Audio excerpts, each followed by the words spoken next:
Hello दोस्तों, how are you? क्या हाल चाल हैं आपके? लाजवाब, फर्स्ट क्लास। तो दोस्तों, फर्स्ट चैप्टर के बारे में अपने सीए फाउंडेशन के कंटेंट को लेकर हम डिस्कशन कर रहे हैं। लास्ट क्लास हमने करी, स्टार्टिंग क्लास थी हमारी, पहली क्लास थी चैप्टर की। उम्मीद करता हूं आपने प्रॉपरली देखी है। उसमें कोई भी क्वेरी, कोई भी डाउट अगर आपका अराइज हुआ है तो आपने उसको पूछा है। ओके। पहला चैप्टर, जैसा कि हम जानते हैं कि बिजनेस इकोनॉमिक्स को लेकर हम यहां पर डिस्कशन करते हैं, तो उसकी मीनिंग हमने डिस्कस करी। अब इकोनॉमिक्स को, बिजनेस को कैसे एक दूसरे के साथ कोरिलेट करा गया वो हमने समझा। आज की क्लास में हम कंटेंट को आगे बढ़ाएंगे। बिजनेस इकोनॉमिक्स के कुछ फीचर्स, उसका स्कोप जो है उसके बारे में डिस्कशन होगी, और साथ ही हम डिस्कस करेंगे अपनी सेंट्रल या इकोनॉमिक प्रॉब्लम्स के बारे में। ओके, तो दोस्तों कंटेंट को आगे शुरू करते हैं। किसी भी तरह की क्वेरी इससे पहले वाले टॉपिक में अगर रही तो आप उसको मेंशन कर सकते हैं। Let's start the nature of business economics. तो दोस्तों, आज की इस वीडियो का जो पहला टॉपिक है वो है हमारा नेचर ऑफ बिजनेस इकोनॉमिक्स। इसका कैरेक्टरिस्टिक्स क्या है, इसके फीचर्स क्या है। राइट, नॉर्मली जब भी हम स्पेशली बिजनेस स्टडीज में कोई हेडिंग पढ़ते हैं तो उसमें अक्सर आपने देखा होगा कि हम उसके नेचर, फीचर्स, कैरेक्टरिस्टिक्स के बारे में बहुत कुछ पढ़ते हैं। तो ऐसी एक नई चीज बिजनेस इकोनॉमिक्स हम पढ़ तो रहे हैं। दोनों, इसकी मीनिंग क्या होती है, बिजनेस और इकोनॉमिक्स दोनों वर्ड को मिलाकर हमने मीनिंग तो समझ ली, लेकिन इसके और क्या क्या फीचर्स हैं, कैसा बिहेवियर इसका होता है वो समझते हैं। तो जैसा कि आप देख रहे हैं, पांच मेन फीचर, पांच फीचर्स तो देखो बहुत सारे निकल सकते हैं ना, लेकिन जो पांच सबसे ज्यादा इन्फ्लुएंसिव फीचर होते हैं बिजनेस इकोनॉमिक्स के, वो जैसा कि आप देख रहे हैं, साइंस भी है, आर्ट्स भी है, नॉर्मेटिव है, इंटरडिसिप्लिनरी है और प्रैग्मेटिक अप्रोच है। अब ये सब होते क्या हैं, आइए वन बाय वन समझते हैं। सबसे पहले मैं साइंस वर्ड को उठाता हूं। हालांकि साइंस का कॉम्बिनेशन आर्ट वर्ड के साथ काफी बैठता है, तो इन दोनों को ही हम पहले डिस्कस करेंगे। ओके, तो जो हमारी बिजनेस इकोनॉमिक्स है वो एक साइंस है। वो क्या है? वो एक साइंस है। सर ऐसा कैसे? हम पढ़ रहे हैं कॉमर्स में, हम पढ़ रहे हैं इकोनॉमिक्स में, बिजनेस इकोनॉमिक्स एक नया वर्ड आ गया, ये कहां पहुंच गया, ये साइंस के साथ कहां पहुंच गया? देखिए, साइंस में यहां पे सब्जेक्ट की बात नहीं कर रहा, यहां पे हम फिजिक्स के बारे में, उसके लॉस के बारे में, बायो के बारे में नहीं पढ़ने वाले। ओके, साइंस क्या है? साइंस के जो फीचर्स हैं वही लगभग हमें काफी हद तक, ये नहीं कि ओवरऑल, बट साइंस के बहुत सारे जो प्रिंसिपल कहिए या फीचर्स कहिए या अप्रोच कहिए, वो हमें बिजनेस इकोनॉमिक्स में देखने को मिलती है। कैसे, आइए समझते हैं। देखो, जब भी साइंस वर्ड आपके सामने आए तो दो तीन चीजें याद रखिएगा। वो क्या है कि एक तो systematic body of knowledge. Okay, ये एक कंसेप्ट हम याद रखते हैं, सिस्टमैटिक बॉडी ऑफ नॉलेज। इसके अलावा एक्सपेरिमेंट बेस्ड लर्निंग।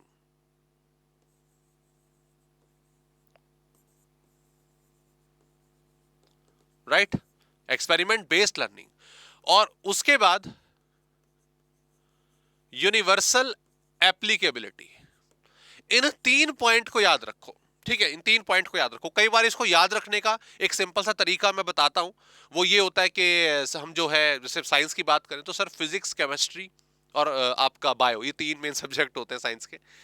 तो बॉडी, बॉडी पढ़ते हैं हम बायो में, है ना, अपने शरीर के विभिन्न विभिन्न चीड़ फाड़ के बारे में। ठीक है, एक्सपेरिमेंट हम पढ़ते हैं केमिस्ट्री में, है ना, एक्सपेरिमेंट होते हैं बहुत सारे, पानी डाला, केमिकल डाला, धुआं उठ गया, ये धुएं उठाए हमने, इसलिए साइंस हमें छोड़नी पड़ी। उसके बाद यूनिवर्सल, यूनिवर्स के बारे में, ठीक है, अपना अर्थ के बारे में और बाकी सारे प्लैनेट्स के बारे में फिजिक्स में पढ़ते हैं। तो ये याद करने का तरीका होता है कि कौन कौन से फीचर्स बेसिकली साइंस के अराइज होते हैं। खैर, हमें इनके बारे में नहीं पढ़ना कि भाई कौन सा फीचर किसका, हमें तो कंसेप्ट पर समझना है, कंसेप्ट पर जाना है। साइंस के ये वाले बेसिकली फीचर्स होते हैं कि सिस्टमैटिक बॉडी ऑफ नॉलेज एक एरिया है, एक दायरा है साइंस का, जो हम पढ़ते हैं बहुत सारी चीजें, हम एक सीक्वेंस से पढ़ते हैं। जैसे अगर मैं यूनिवर्स की बात करूं, जैसे मैं फिजिक्स में बात करता हूं, तो पहले हम अर्थ के बारे में पढ़ते हैं, फिर उसके बाद हम बाकी चीजों के बारे में पढ़ते हैं। तो एक सिस्टम से चलते हैं, एक ऑर्गेनाइज्ड नॉलेज है साइंस के अंदर, है ना। एक्सपेरिमेंट बेस्ड लर्निंग ऐसा नहीं है कि ओवरनाइट रूल ऑफ थंब है, ऐसा नहीं है। एक्सपेरिमेंट करा गया, वो चीजें अप्लाई करी गई, जब उनका रिजल्ट 100% प्रूफ हुआ तो हमने बोला कि हाँ ये वाला लॉ सही है, ये वाली बात सही है। जैसे भाई मान लीजिए साउंड की स्पीड क्या होती है, तो किसी ने बोला 300 मीटर पर सेकंड, किसी ने बोला 350 मीटर पर सेकंड। ऐसे नहीं, एक्सपेरिमेंट करा गया, और एक्सपेरिमेंट जब 100% प्रूफ हुआ तो तब बोला गया, शायद 332 मीटर पर सेकंड साउंड की स्पीड होती है। द थिंग इज कि एक्सपेरिमेंट करने के बाद वो चीज प्रूफ हुई।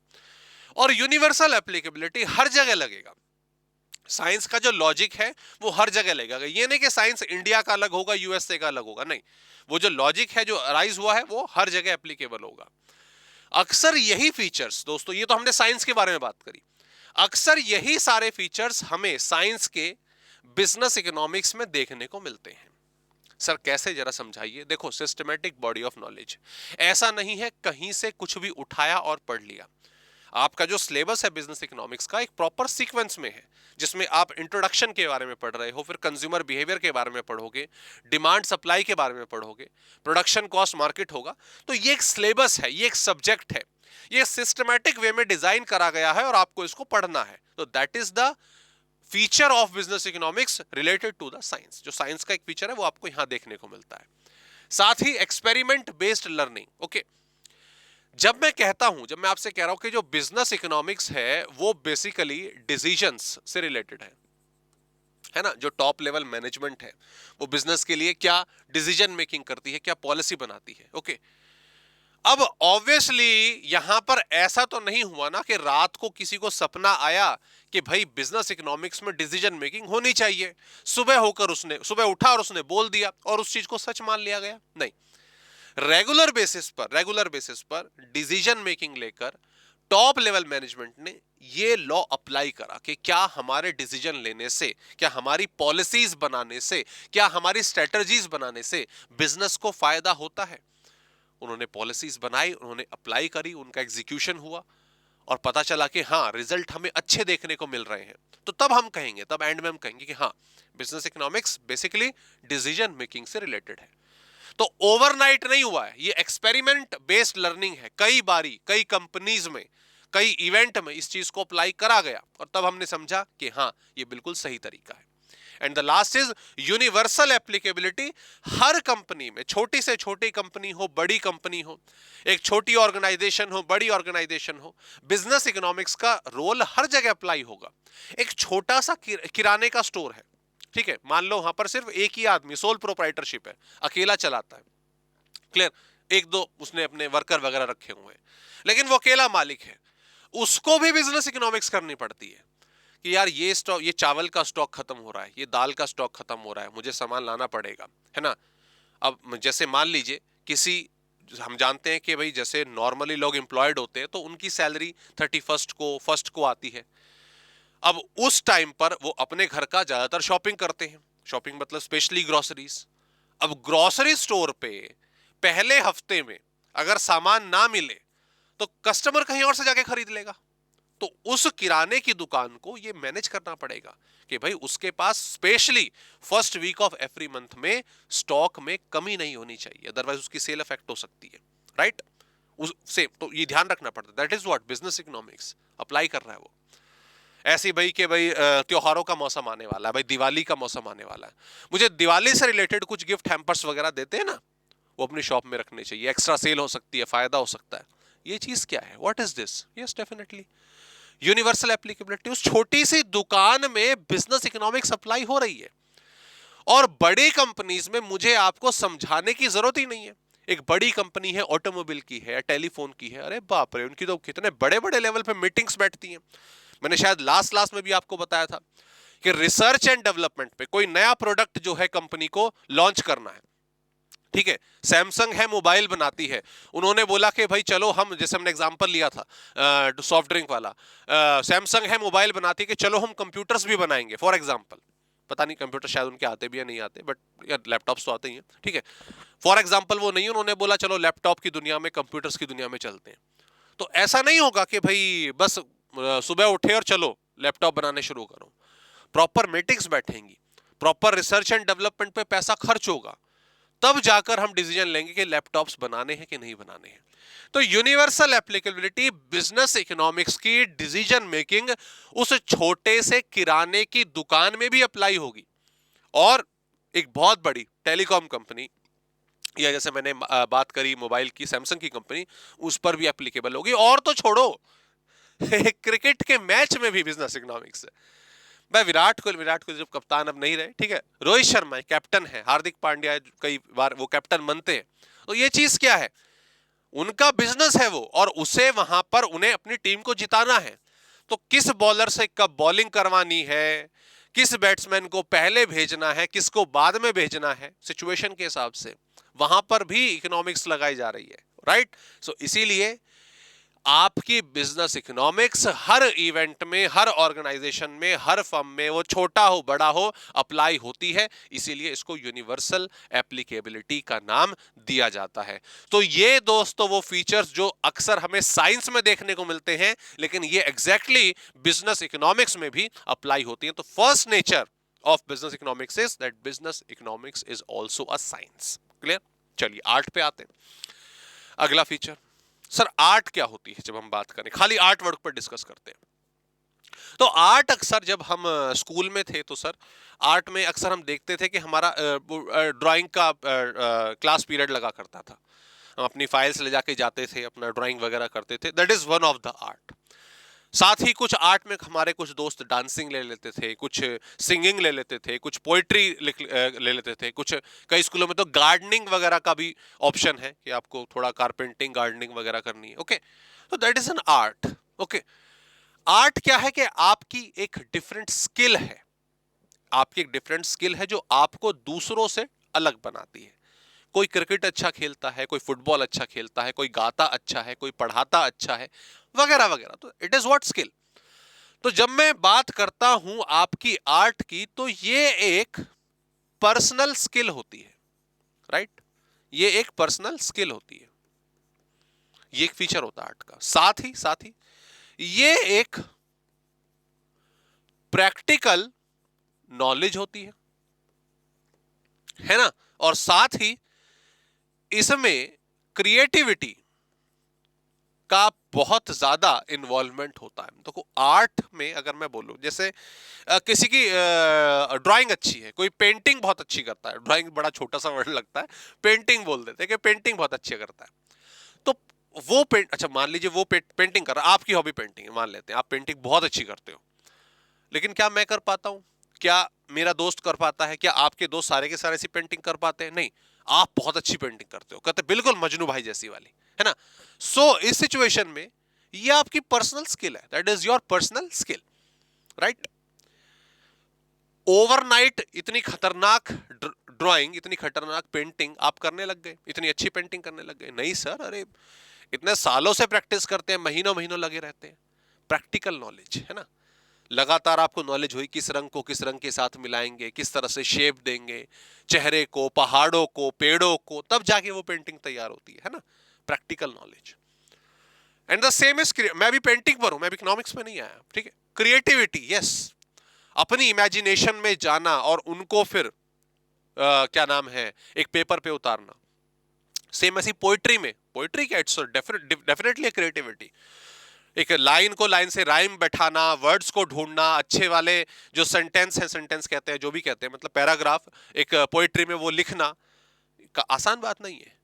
तो ये सब चीजें क्या है, ये word, personal skill, practical knowledge, creativity किससे जुड़ी हुई है सर? ये आर्ट से, एक अलग तरह की स्किल से।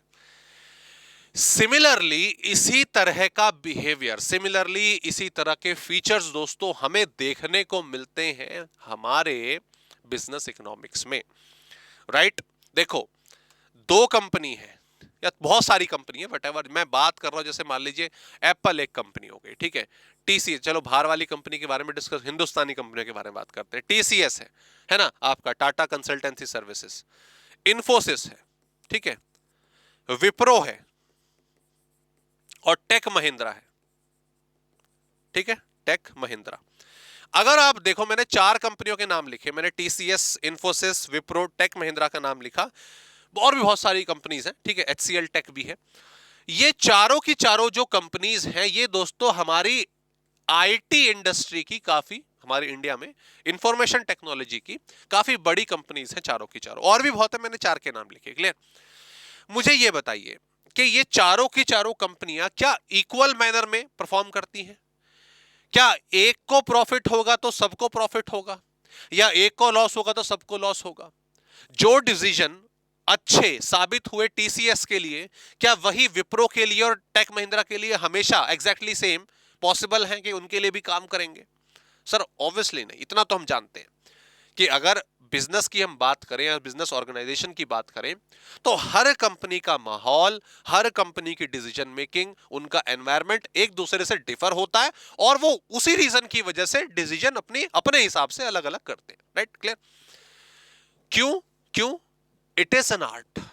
Business economics is an art. Okay, और वही चीज आपने यहां पर अभी पकड़ी है कि चारों कंपनी की परफॉर्मेंस एक दूसरे से अलग होगी। कैसे? एक कंपनी को चलाने के लिए एक टीम है, बोर्ड ऑफ डायरेक्टर है, मैनेजर्स है उसके अंदर, है ना? तो टीसीएस की भी अपनी बोर्ड ऑफ डायरेक्टर्स है, इन्फोसिस के भी अपने मैनेजर हैं, विप्रो के भी, एचसीएल टेक के भी, टेक महिंद्रा के भी, क्लियर, सबके हैं।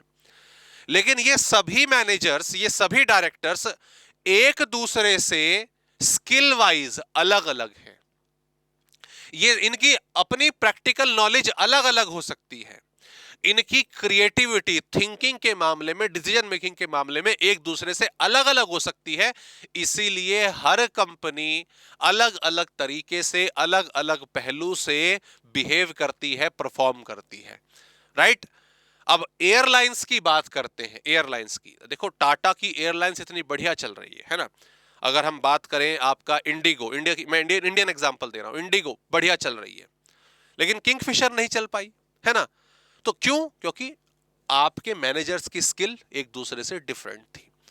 तो बिजनेस इकोनॉमिक्स मैनेजर्स का काम होता है।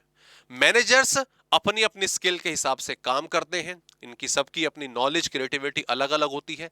दैट्स वाई बिजनेस इकोनॉमिक्स एक आर्ट है जो सबको नहीं आती, कुछ को आती है, और जिन कुछ को भी आती है वो अलग अलग आती है। क्लियर? बिल्कुल हीरोपंती जैसी। तो ये एक आर्ट वाला फीचर आएगा। आगे आते हैं प्रैग्मेटिक पर, आते हैं नीचे, फिर दोनों पे जाएंगे। ठीक है, इसको मैं यहां से मिटा देता हूं। कहां हो आप? इरेजर, ये रही। ठीक है जी, तो ये हमने बात करी अपने दो फीचर्स की। अब आ जाते हैं प्रैग्मेटिक अप्रोच पे। देखो, प्रैग्मेटिक अप्रोच आपने हो सकता है पहले सुना हो इसका जो मीनिंग है, लेकिन मैं आपको थोड़ा इसका एग्जांपल दे देता हूं। एक प्रैग्मेटिक हो गया, एक होती है आइडियलिस्टिक अप्रोच। कई सारी अप्रोच होती है, एक रियलिस्टिक अप्रोच भी होती है, इस तरह से रियलिज्म, प्रैग्मेटिज्म, आइडियलिज्म, इस तरह से कहते हैं। मैं पहले आइडियलिज्म की बात करता हूं। Clear? Idealism is kind of approach कि जैसा चल रहा है चलने दो, हर कोई अपने हिसाब से डिसीजन ले लेगा, फंसेगा तो समझेगा। काइंड ऑफ एक बच्चा चल रहा है ना? चलना सीख रहा है एक छोटा बच्चा। अब पेरेंट्स हैं, दो बच्चे हैं, ठीक है? ये बच्चा ए और बच्चा बी। ठीक है? बच्चा ए जो है उसके पेरेंट्स आई है, आइडियलिस्टिक है, और बच्चा बी है उसके जो पेरेंट्स हैं वो पी है, प्रैग्मेटिक है। बच्चा ए है जो उसके पेरेंट्स हैं वो कहेंगे बच्चे को चल रहा ना, चलने दो, अपने आप सीखने दो, उसे हेल्प करने की कोई जरूरत नहीं है। वो गिरेगा अपने आप समझेगा, उसके चोट लगेगी वो अपने आप समझेगा, स्ट्रांग बनेगा और अपने दम पर वो चलना सीखेगा। क्लियर? ओके, ठीक है, मैं ये नहीं कहता उनकी अप्रोच गलत है या सही है, मेरे विचार उनसे डिफरेंट हो सकते हैं, लेकिन ये स्पेसिफिक अप्रोच है तो उसको गलत सही मैं नहीं कहना चाह रहा। ओके, लेकिन तो यहां पर क्या हुआ, आइडियलिस्टिक में क्या हुआ कि वो अपने हिसाब से चलना सीखेगा, उसको ज्यादा मदद करने की जरूरत नहीं है। दूसरी तरफ बच्चा बी जो है, जिसके पेरेंट्स प्रैग्मेटिक है, वो बच्चे पर नजर रख रहे हैं, प्रॉपर ध्यान रख रहे हैं, अगर वो गिरे तो उसे गिरने से बचा रहे हैं। इन शॉर्ट वो जानते हैं कि कब बच्चे की मदद करनी चाहिए, कब नहीं करनी चाहिए। वो उन लॉज का जो उनके साथ हुए या उनकी नॉलेज में है या उनके दोस्तों के साथ हुए, उस अप्रोच का, उन चीजों का, उन फॉर्मूलाज का वो अपने बच्चे पर इस्तेमाल कर रहे हैं। That is pragmatic approach. अब इसमें से कौन सी सही है, कौन सी गलत है, मैं इस पर चर्चा नहीं करने वाला। ठीक है, हर एक का अपना अपना विचार हो सकता है, बट मैंने आपको दो मीनिंग बताई। अब यहां पर जब हम फीचर्स की बात कर रहे हैं, ठीक है, फीचर्स की जब हम बात कर रहे हैं, तो बिजनेस इकोनॉमिक्स दोस्तों प्रैग्मेटिक है। प्रैग्मेटिक अप्रोच का मतलब होता है कि आपको कई सारी स्किल्स, कई सारी नॉलेज, कई सारी अप्रोचेस के बारे में पहले से पता है, पहले से पता है, उनका इस्तेमाल आपको अपने बिजनेस को चलाने के लिए करना है। That is what pragmatic approach. और बिजनेस इकोनॉमिक्स में ऐसा ही होता है यार। आप हर बारी अपने बिजनेस को एक्सपेरिमेंट में नहीं डाल सकते, है ना। जैसे मैंने वो सैमसंग वाला एग्जांपल दिया, राइट, कि भाई या सॉफ्ट ड्रिंक वाला हमने लास्ट क्लास में लिया, सॉफ्ट ड्रिंक बनाते हैं, उसी वाले एग्जांपल को ले लेते हैं, ठीक है। सॉफ्ट ड्रिंक बनाते हैं, कंपनी ने डिसीजन ले लिया कि चलो सॉफ्ट ड्रिंक बनाओ, कल ही मशीन ले आए, कल ही प्रोडक्शन शुरू कर दिया, काम अपना चालू हो गया। बाद में गलतियां पता चली, अरे यार हमसे ये गलती हो गई, अब इसको चेंज करो, फिर दोबारा खर्चा करो। ऐसा बिजनेस में नहीं चलता। इसीलिए कंपनीज पहले अपने रिस्क, देखो पैसा, कैपिटल बहुत इंपॉर्टेंट है। हमने उधार पे लिया है, डेट के थ्रू लिया है, पब्लिक ने हमारे शेयर्स खरीदे हैं, हम पानी की तरह पैसे को नहीं बहा सकते।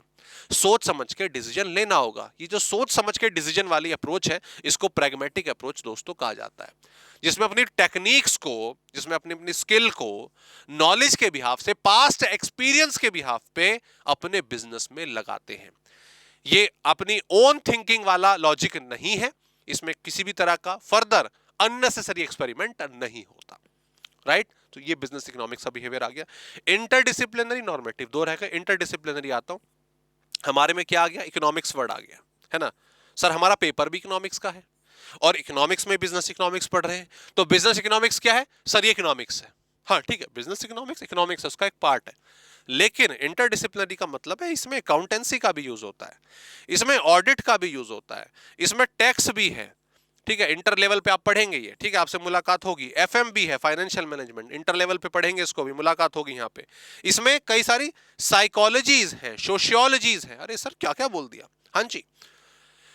तमाम तरह के सब्जेक्ट बिजनेस इकोनॉमिक्स में आते हैं दोस्तों। जैसे मैं बात करूं आपसे, decision making, decision business economics, decision making, policy making. आप मैनेजर हो एक कंपनी में, डायरेक्टर हो, आपको अपना एक साल, आने वाला साल जो है वो प्लान करना है, क्लियर, क्या सेल करेंगे, कितनी करेंगे, वगैरह वगैरह, इस तरह का फीचर्स जो है वो चलेगा, ओके। अब आने वाला एक साल आपको प्लान करना है, अपने गोल सेट करने हैं, आप कुछ स्टैट्स चेक करोगे ना, अकाउंट्स चेक करोगे ना, कि अभी हाँ हमने पिछले साल कितनी सेल करी, हमारे 4-5 प्रोडक्ट हैं, उसमें से कौन सा ज्यादा बिका, हमारा profit, net profit ratio, gross profit ratio सब निकालनी सीखी है आपने, चेक करोगे ना। उसके बिहाफ से ही आप डिसीजन लोगे कि भाई हमें कौन सा प्रोडक्ट ज्यादा बेचना है, किस पर ज्यादा फोकस रखना है। स्टैट्स क्या कहते हैं, स्टैटिस्टिक्स, किस क्या उम्मीद है, सेल कितनी बढ़ सकती है, हमारे कंपिटिटर्स की सेल कितनी बढ़ रही है ना। तो ये सब चीजें, गवर्नमेंट की टैक्स पॉलिसीज क्या है, जो प्रोडक्ट हम बना रहे हैं वो ज्यादा हायर टैक्स कैटेगरी में तो नहीं आ रहा, हायर टैक्स कैटेगरी में आएगा तो लोग फिर कम खरीदेंगे, हमारे सेल पर इफेक्ट पड़ सकता है, राइट। जैसे हम बात करें सोशल, ह्यूमन साइकोलॉजी क्या कह रही है, कंज्यूमर की साइकोलॉजी क्या कर रही है, वो सेटिस्फाइड है नहीं है, फैशन में कोई चेंज है कि नहीं है, ये तमाम चीजें। बिजनेस इकोनॉमिक्स, इकोनॉमिक्स खाली नहीं नहीं नहीं, ऐसा नहीं है, बिजनेस इकोनॉमिक्स वर्ड अच्छा है, बट इसमें ये तमाम फीचर, अलग अलग चीजों के कंसेप्ट जो हैं वो देखने को दोस्तों मिलते हैं। तो that's why business economics is an interdisciplinary subject या इंटरडिसिप्लिनरी कॉन्सेप्ट, जिसमें बहुत सारे हमारे सब्जेक्ट्स कह लीजिए उनकी स्टडी करी जाती है, okay. And last but not the least, a very important feature of business economics, normative approach. Business economics is a normative approach. ध्यान दीजिए, देखो दो अप्रोच होती हैं, एक होता है पॉजिटिव अप्रोच और एक होता है नॉर्मेटिव अप्रोच, राइट।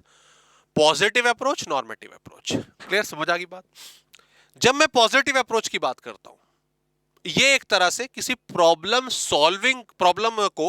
को सॉल्व करने की दो अलग अलग अप्रोचेज हैं, या किसी चीज को स्टडी करने की दो अलग अलग अप्रोचेज हैं, positive approach, normative approach.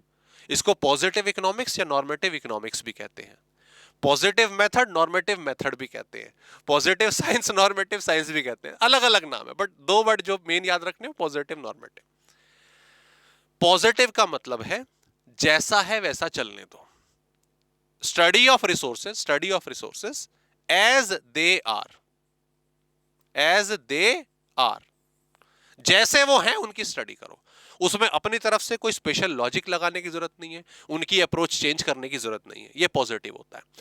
Normative approach का मतलब होता है दोस्तों, नॉर्मेटिव की जब मैं बात कर रहा हूं, स्टडी ऑफ फैक्ट्स, रिसोर्सेज, जिसकी भी आप स्टडी कर रहे हैं, study of resources, facts, whatever, they ought to be, they ought to be या they should be, मतलब उनको स्टडी करो इस तरीके से कि वो जैसे होने चाहिए। मतलब आप सिचुएशंस में, कंडीशंस में थोड़ा बहुत मोल्ड करो, चेंज करो। इकोनॉमिक्स में, बिजनेस इकोनॉमिक्स में दोनों अप्रोच चलती हैं, पॉजिटिव, नॉर्मेटिव। कहीं पर हम पॉजिटिव अप्रोच लगाते हैं, कहीं पर हम नॉर्मेटिव अप्रोच लगाते हैं, लेकिन पलड़ा काफी अच्छे तरीके से दोस्तों नॉर्मेटिव अप्रोच का ज्यादा होता है।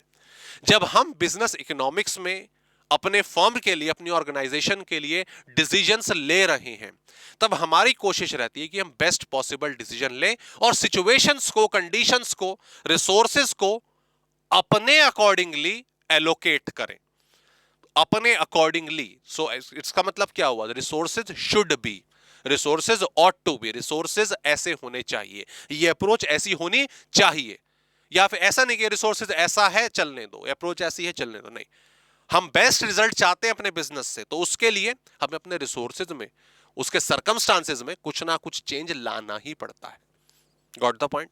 तो दोस्तों ये हमारे मेजर फीचर्स रहे हमारी नॉर्मेटिव अप्रोच, सॉरी माफ कीजिएगा, बिजनेस इकोनॉमिक्स के, जिसमें हमने देखा कि हमारी जो बिजनेस इकोनॉमिक्स है वो साइंस है, साइंस के फीचर्स उसमें मिलते हैं, आर्ट के फीचर उसमें मिलते हैं, नॉर्मेटिव अप्रोच ये हमने समझा, इंटरडिसिप्लिनरी, इतने सारे सब्जेक्ट्स दोस्तों हमें पढ़ने पड़ते हैं अपनी बिजनेस इकोनॉमिक्स में, और ये एक प्रैग्मेटिक अप्रोच है जिसमें हम अपनी past knowledge, past experience, skill, इन सब का इस्तेमाल करते हैं। Got the point? चलिए आगे बढ़ते हैं।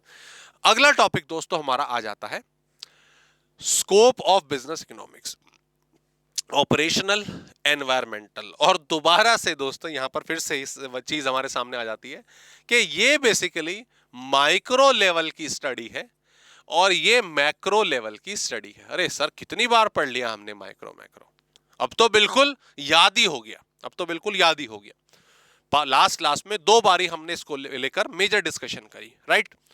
तो ठीक है, ऑब्वियसली अच्छी बात है, micro economics, macro economics, operational, environmental. अब ये है क्या जरा समझ लेते हैं। मैं जरा इसके कई सारे पॉइंट्स में अच्छे खासे लिखकर लाया था, मैं आपको वो लिखाता हूं पहले। जब मैं ऑपरेशनल या माइक्रो की बात करता हूं तो बेसिकली इसका मेन फीचर आता है कि within the organisation, within the organisation या विद इन द फर्म, इस तरह से आप लिख सकते हैं। क्लियर? तो एक ही बात है, विद इन दी ऑर्गेनाइजेशन। और अगर मैं उधर बात करूं तो ये ऑब्वियसली आउटसाइड फैक्टर हो गए। ये कौन से हो गए? आउटसाइड फैक्टर हो गए। एक और मेजर फीचर लिखूं तो मैं यहां पर under control, under control of management, और ये no control of management, no control of management. ठीक है, देखो, within the organisation, under the control of management, outside factor, no control of. Sir समझ गए, समझ गए। वही जो माइक्रो और मैक्रो फैक्टर हमने लास्ट क्लास में डिस्कस करे थे, लगभग वही स्कोप ऑफ बिजनेस इकोनॉमिक्स है। दोस्तों जब मैं स्कोप की बात करता हूं, पहले तो इसकी मीनिंग समझो। स्कोप की बात करता हूं, स्कोप से मतलब है दायरा। ठीक है, दायरा, किस दायरे तक हमें बिजनेस इकोनॉमिक्स को अप्लाई करना होता है, किस दायरे तक हमें बिजनेस इकोनॉमिक्स को अप्लाई करना होता है, किन फैक्ट्स पर, किन चीजों पर जाकर हमें डिसीजन मेकिंग करनी पड़ती है, अपने बिजनेस के लिए पॉलिसी बनानी पड़ती है, किस लेवल तक जाके।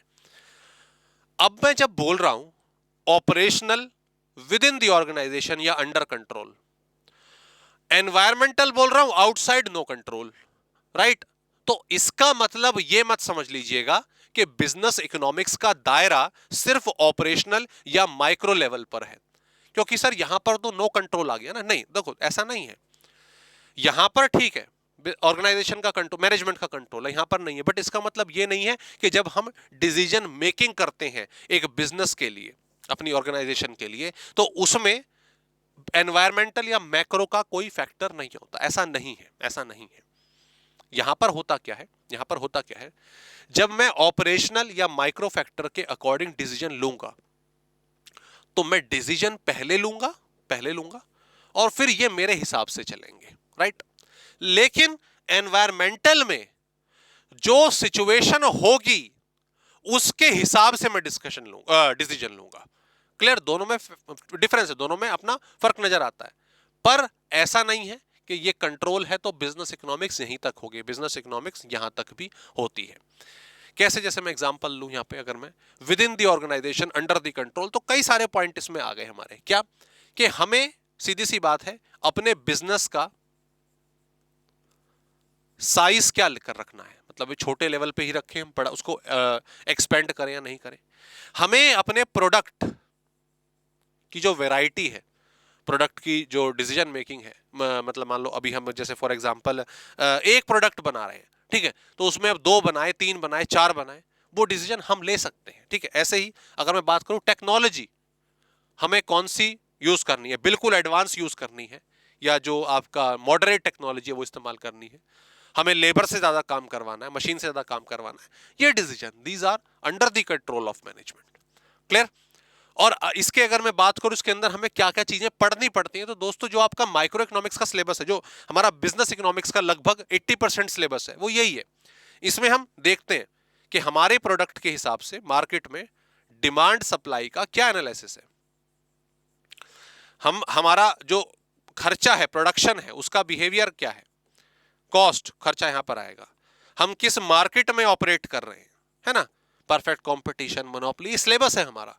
तो इन सब चीजों पर माइक्रो थॉट जो है, एक माइक्रो एनालिसिस जो है, ऑपरेशनल एनालिसिस जो है, बिजनेस इकोनॉमिक्स का अप्लाई होता है। ये सारी चीजें बिजनेस अपने अकॉर्डिंगली अपने हिसाब से मोल्ड कर सकता है। लेकिन दोस्तों जब मैं मैक्रो फैक्टर्स की बात करूंगा, माइक्रो फैक्टर की बात करूंगा, ठीक है, एनवायरमेंटल फैक्टर्स की बात करूंगा, ये वो तमाम फैक्टर हैं जो अपना असर बिजनेस पर डालते हैं और ये बिजनेस के हिसाब से मोल्ड नहीं हो सकते। इस पर मैनेजमेंट का किसी भी प्रकार का कोई भी कंट्रोल नहीं होता। एक सिग्निफिकेंट इंपैक्ट इनका बिजनेस की परफॉर्मेंस पर पड़ता है। जैसे फॉर एग्जांपल मैं आपसे एक बड़ा सिंपल सा एग्जांपल लेता हूं कि आज के टाइम पे टाइप्स ऑफ इकोनॉमी क्या है, उसके हिसाब से आपको प्रोडक्ट का डिसीजन लेना होता है, ठीक है। अभी सिलेबस में, सिलेबस कह रहा हूं, इसी चैप्टर में अभी आगे चल के हमें एक हेडिंग पढ़नी है, नेक्स्ट क्लास में वो होगी, ये वाली बड़ी प्यारी सी, ये तीन चेहरे हम पढ़ेंगे यहाँ पे, बड़े प्यारे, ठीक है।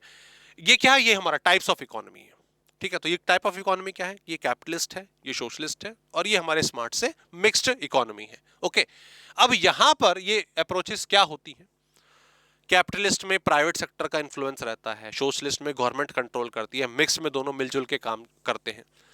तो जब आप टाइप्स ऑफ इकोनॉमी की बात करो, जैसे मैं इंडिया की सिंपल से एग्जांपल की बात करता हूं, आपने सोचा यार कल बिजनेस स्टार्ट करेंगे हम अपना, आपके और आपके 4-5 दोस्त बैठे कि यार कल से हम बिजनेस स्टार्ट करेंगे।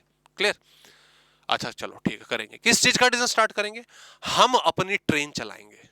अब भाई ये क्या बोल रहे हो तुम? हम अपनी ट्रेन चलाएंगे सर, आज हमने सोच लिया, ठीक है। आपने फोन करा मुझे कि सर यार ये ट्रेन का बिजनेस स्टार्ट कर रहे हैं कल से, क्या आप हमारे साथ हैं? मैंने कहा भाई साथ तो ठीक है, पर मुझे ये बताओ आपको परमिशन कौन देगा ट्रेन चलाने की? क्योंकि इंडिया में रेलवे जो है वो गवर्नमेंट के कंट्रोल में है और उसमें हम प्राइवेट सेक्टर इन्वॉल्व नहीं हो सकते हैं, उसमें प्राइवेट सेक्टर को परमिशन नहीं है। आपने कहा अच्छा ऐसा है क्या, तो चलो गवर्नमेंट को बोल देंगे कि चेंज कर दो। ऐसा थोड़ी ना होगा।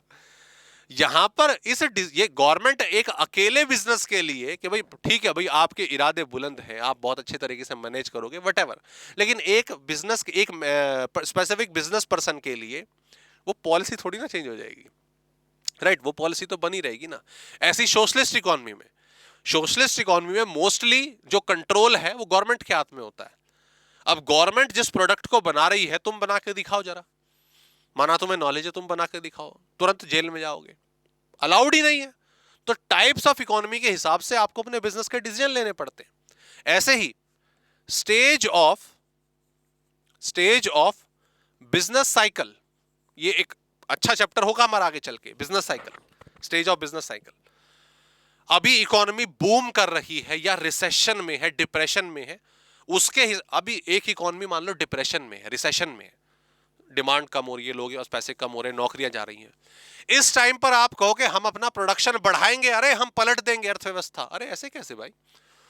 एक अकेला फर्म थोड़ी ना पलट पाएगा। जो स्टेज चल रही है, रिसेशन चल रहा है, तो आपको अपनी इन्वेस्टमेंट को कंट्रोल करना पड़ेगा। आंख बंद करके ऐसे नहीं कुछ भी चल रहा है, राइट? तो ये क्या, उसके हिसाब से आप डिसीजन लोगे। ऐसे ही गवर्नमेंट की पॉलिसीज, गवर्नमेंट की fiscal policy, monetary policy, foreign trade policy, है ना, टैक्स क्या गवर्नमेंट लगा रही है, सब्सिडी कितनी दे रही है, तो गवर्नमेंट तो भैया पूरी इकोनॉमी के हिसाब से चल रही है, आपके हिसाब से नहीं चलेगी। तो गवर्नमेंट जब ये पॉलिसी बनाएगी, मॉनेटरी पॉलिसी, फिस्कल पॉलिसी, उसके हिसाब से आप डिसीजन लोगे, उसके हिसाब से आप डिसीजन लोगे। Got it? समझ आ गई बात? So that's the scenario of operational and environmental as an scope of business economics. इन दो फैक्टर्स पर बिजनेस इकोनॉमिक्स दोस्तों काम करती है। क्लियर? आज की क्लास में दोस्तों इतना रखेंगे। मुझे लग रहा था आज हम उस नेक्स्ट आपका जो टॉपिक है वहां तक हम बढ़ेंगे, लेकिन इसको नेक्स्ट क्लास में दोस्तों कवर करा जाएगा।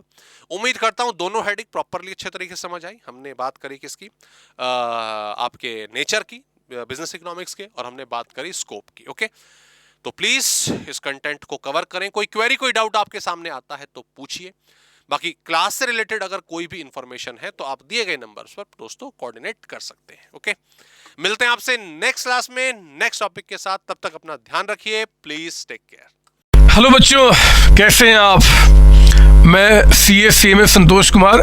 मैंने और मेरी टीम ने डिसाइड किया कि जो क्वालिटी एजुकेशन मैं और मेरी टीम एक पर्टिकुलर एरिया में प्रोवाइड कर रहे हैं, उसको पूरे देश में क्यों न फैलाया जाए at the reasonable cost, under the brand name of COC education private limited. मेरे बच्चों, इस सक्सेस को हमने पाया, कॉमर्स के स्टूडेंट्स किसी भी कोर्स के हो, वो पूरे ऑल ओवर इंडिया में बैठ के हमारे कोर्सेज से बेनिफिट ले रहे हैं या ले चुके हैं। हमें जो दूसरों से अलग करता है वो है हमारा डेली डाउट सेशन। हमारा जो एकेडमिक इंस्ट्रक्टर टीम है, आपके कॉन्टिन्यूस आपके ग्रोथ पे वो नजर बनाए रखता है और आपको कॉन्टिन्यूस बेसिस पे मोटिवेट करना आपको स्टडी के लिए। मेरे बच्चों, कुछ रिव्यूज पूरे ऑल ओवर इंडिया से आए हैं, मैं चाहता हूं कि वो आपसे शेयर करूं। This is Komal Mishra of class 11. I am Rishik, preparing for CA Foundation. Hello, my name is Anshika and I'm doing CA Intermediate. Ayaz from Bihar, the student of CUC since class 11th and now in Foundation. I have purchased my CMA Intermediate classes from CUC Education. Hi everybody, this is Rahul. I am currently pursuing the CMA Finance. मैंने YouTube पर पहली बार संतोष sir का class देखा। उनके पढ़ाने का तरीका मुझे बहुत ही पसंद आया। Very thankful to Santosh sir. He is really a very nice teacher. अगर मैं संतोष सर के टीचिंग स्टाइल के बारे में बात करूँ तो आपको महसूस ही नहीं होगा कि आप वीडियो क्लासेस में बैठे हो, आप लाइव क्लासेस में बैठे हो। Santosh sir has cleared all my doubts and he gives a very तगड़ा concept over accounting. Thanks to COC, my concepts are pretty clear, my doubts get clear right away and I'm even able to score a good mark. इसलिए मैं संतोष sir का दिल से thank you so much कहना चाहता हूँ। आइए आप भी हमारे साथ ज्वाइन करें और सक्सेस के पाथ पे आप भी हमारे साथ अपने सपनों को पूरा करें। थैंक यू बच्चों।